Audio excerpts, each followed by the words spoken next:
النبي صلى الله عليه وسلم مات في ضحى يوم الاثنين، يعني بتوقيتنا حاليا في تمام الساعة 6 أو 7 صباحا، حين اشتدت الشمس. وظل النبي صلى الله عليه وسلم على فراش الموت يوما كاملا. وفي يوم الثلاثاء غسلوه وكفنوه وجهزوه. يقول علي بن أبي طالب: اختلفنا في كيفية تغسيله صلى الله عليه وسلم، كيف نغسله؟ أنجرد رسول الله من ثيابه كما نجرد موتانا أم ماذا نصنع؟ يقول علي: فبينما نحن بجوار رسول الله في حجرته وعندنا الماء، إذ ألقي علينا النوم والنعاس، حتى إن لحية أحدنا إلى صدره. ثم كلمهم رجل من ناحية البيت من خارج الحجرة النبوية الشريفة، يسمعون صوته ولا يعرفونه من هو. يقول: فسمعنا هاتفا يقول: غسلوا رسول الله من فوق ثيابه ولا تجردوه. فغسلناه. غسله العباس بن عبد المطلب، وولداه الفضل وقثم، وعلي بن أبي طالب، وأسامة بن زيد، وشقران مولى رسول الله صلى الله عليه وسلم. فكان العباس وولداه الفضل وقثم يقلبون جسد النبي صلى الله عليه وسلم، وكان أسامة وشقران يصبان عليه الماء، وكان علي وعلي من العلو كان يقوم بتغسيل الجسد الشريف ويقول: طبت حيا وميتا يا رسول الله. وكانوا يصبون عليه الماء من فوق القميص، فلم يرى من رسول الله كما يرى من الميت. يقول علي بن أبي طالب: ونظرت لأجد ما يخرج من رسول الله كما يخرج من الأموات، فلم أر شيئا، وشممنا طيبا ما شممنا مثله. وكانت الحجرة النبوية الشريفة كأنها تحفها الملائكة. وهنا سؤال: أين ذهب ماء غسل النبي؟ والجواب: لم يثبت شيء عن الصحابة في ماء غسل النبي صلى الله عليه وسلم. يقول علي بن أبي طالب: ثم كفناه في 3 أثواب بيض سحولية. سحولية نسبة إلى قرية في اليمن من كرسف، يعني من قطن، ليس فيها قميص ولا عمامة، أدرجناه فيها إدراجا. ثم بعد ذلك قال الصحابة لأبي بكر الصديق: يا صاحب رسول الله، أنصلي على رسول الله صلاة الجنازة كما نصلي على موتانا؟ قال: نعم. قالوا: وكيف ذلك يا صاحب رسول الله؟ قال: يدخل قوم فيكبرون ويصلون ويدعون ثم يخرجون، ثم يدخل قوم فيكبرون ويصلون ويدعون ثم يخرجون.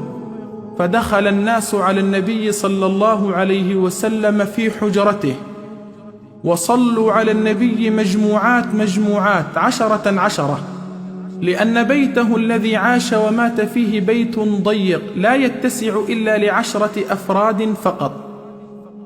وصلى الصحابة رضي الله عنهم على النبي فرادا، يعني كل واحد مع نفسه. هاب الناس أن يقدموا أحدا أن يصلي بهم على رسول الله. وأول من صلى على النبي صلى الله عليه وسلم هو عمه العباس، وهو أسن بني هاشم. أما حديث إن أنا مت وغسلتموني وكفنتموني فاتركوني على سريري ساعة لأن أول من يصلي علي هو الله، فهذا الحديث لا يصح عن النبي صلى الله عليه وسلم. ثم صلى عليه عصبته وعشيرته وقرابته من بني هاشم، ثم صلى عليه المهاجرون، ثم الأنصار، ثم النساء، ثم الصبيان، ثم العبيد، ثم الإماء. ذكر الإمام الشوكاني صاحب كتاب نيل الأوطار أن عدد الذين صلوا على النبي عند موته يبلغون 37,000 نفسا. وبسبب هذه الأعداد الكثيرة تأخر دفن النبي صلى الله عليه وسلم. ثم بعد ذلك أرادوا أن يدفنوه، فاختلفوا أين يدفن؟ أينقل بين أصحابه إلى مدافن بقيع الغرقد أم أين يدفنوه؟ إنه جسد ليس كسائر الأجساد. لماذا اختلف الصحابة رضي الله عنهم في غسل النبي وفي الصلاة على النبي وفي دفن النبي؟ الجواب: لأنهم أول مرة في حياتهم يموت بين أيديهم نبي. ليسوا كبني إسرائيل. بنو إسرائيل كانوا يعرفون كيف يتصرفون مع الأنبياء عند موتهم لكثرتهم، فحسم القضية أبو بكر الصديق، فقال أبو بكر: يدفن النبي في بيته في المكان الذي مات فيه، فإن الله عز وجل لم يقبض روحه إلا في مكان طيب. ثم قال لهم أبو بكر: سمعت النبي صلى الله عليه وسلم يقول: ما قبض نبي إلا دفن حيث مات. فجمع أبو بكر بين دليل وتعليل، فدفنوه صلى الله عليه وسلم في بيته في حجرته في المكان الذي مات فيه. رفع أبو طلحة الأنصاري فراشه الذي مات عليه، ثم حفروا تحت فراشه قبرا ووري جسده الطاهر، وقبره صلى الله عليه وسلم في حجرته في غرفة أمنا عائشة في الجهة الجنوبية الغربية من الحجرة. وكانت حجرة أمنا عائشة رضي الله عنها خارج المسجد النبوي الشريف. وتولى دفن النبي ونزل معه في قبره في حفرته أبناء عمومته: علي بن أبي طالب والفضل بن العباس وقثم بن العباس، ونزل معهم شقران مولى رسول الله صلى الله عليه وسلم. ولما انتهوا من دفن النبي خرجوا جميعا من القبر، وكان أصغرهم سنا قثم وهو ابن عم النبي صلى الله عليه وسلم، وكان يشبه النبي صلى الله عليه وسلم في هيئته، فكان آخر من خرج من قبر النبي هو قثم ابن عم النبي، كان آخر الناس عهدا برسول الله صلى الله عليه وسلم. ثم بنوا عليه 9 لبنات، ثم حثوا التراب على قبره الشريف حتى انتهوا من دفنه صلى الله عليه وسلم. وكان قبره لحدا، أي في آخره تجويف داخلي، ورفع قبره عن الأرض مقدار شبر، وليس على القبر من الأعلى أي بناء. أما القبة الخضراء أو الفيحاء أو الزرقاء الموجودة حاليا فوق قبر النبي صلى الله عليه وسلم فقد بناها الملك المنصور قلاوون الصالحي سنة 678 هجرية. تقول السيدة عائشة رضي الله تعالى عنها وأرضاها: ما علمنا بدفن النبي حتى سمعنا صوت المساحي، أي صوت الفؤوس وهي تجر التراب على قبر النبي صلى الله عليه وسلم. ولما انتهى الصحابة من دفن النبي قالت فاطمة بنت النبي لأنس بن مالك: يا أنس، أطابت أنفسكم أن تحثوا التراب على رسول الله يا أنس؟ فهيجته للبكاء، فكأن لسان حال أنس يقول: يا فاطمة، ما طابت ولم تطيب، والله لو استطعنا أن نضع أباك بين السماء والأرض لفعلنا، ولكن كيف وقد قال الله لأبيك: منها خلقناكم وفيها نعيدكم ومنها نخرجكم تارة أخرى. فرسول الله صلى الله عليه وسلم مدفون في حجرته في حجرة أمنا عائشة.